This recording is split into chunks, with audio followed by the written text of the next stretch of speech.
Today, I would like to talk about best practices for working from home.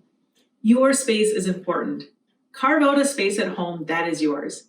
This could be a space that you use for several hours during the day and then put your work away, or a space that you can close the door and walk away from, like a home office.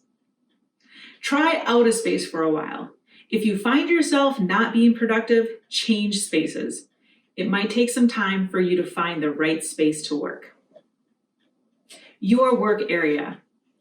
This would be a desk, or in this case, a kitchen table.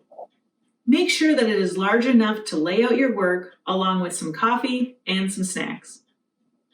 Having a work area to put your legs under and a comfortable chair is important.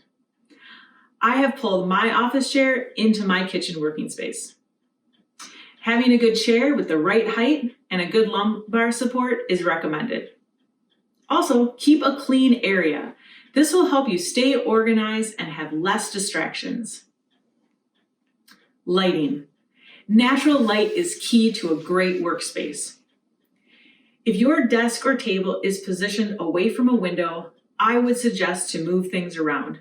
This will also allow you to have a view to the outside. Having both natural and artificial light is also important. Set yourself up with several lighting options that you can adjust throughout the day. Take breaks. Take scheduled breaks. Work it into your routine. Do something else that's productive during this time, or try to do something that's calming to relax your mind. Setting up a routine.